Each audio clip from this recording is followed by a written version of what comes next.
Chedza Media Music.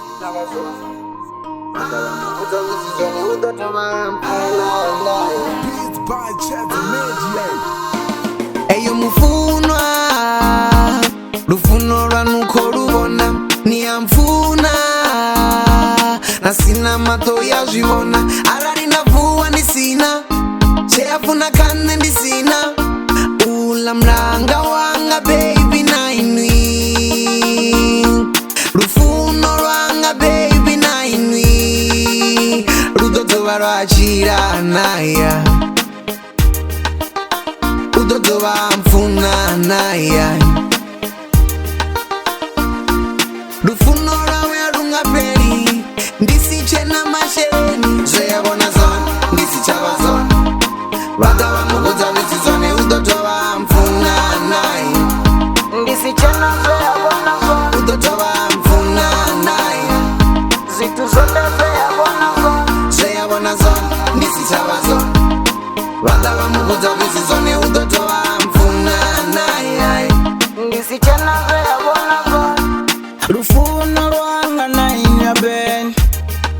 ndari ludodoba lwatamisa nai zveyabona zone arazova zisizone udodoba amfuna nai zvevaamba zone arazova zisizone udodoba amfuna nai miluni ndodivudza mwana wa vatu lufuno ndanineya mwana wa vatu vachiamba nsongojiya mwana wa vatu uri vayavisa vatu one zveyabona zone ara ndisichava zone udodoba amfuna naye zveyabona zone ndisichava zone vatava mukudza visizone udodoba mfuna naye ndisichena zveyabona zone udodoba mfuna naye zitu zote zveyabona zone zveyabona zone ndisichava zone vatava mukudza visizone udodoba mfuna naye ndisichena zveyabona zone zveyabona zone ndisichava zone vatava mukudza visizone udodoba mfuna naye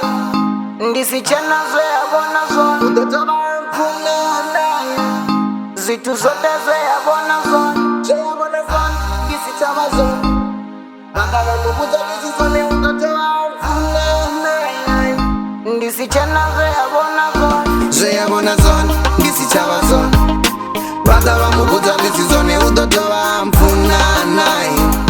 ndisichena zveyabona zone udodoba mfuna naye zitu zote zveyabona zone zveyabona zone ndisichava zone vatava mukudza visizone udodoba mfuna naye ndisichena zveyabona zone zveyabona zone ndisichava zone vatava mukudza visizone udodoba mfuna naye udodoba mfuna naye zveyabona zone ndisichava zone vatava mukudza visizone udodoba mfuna naye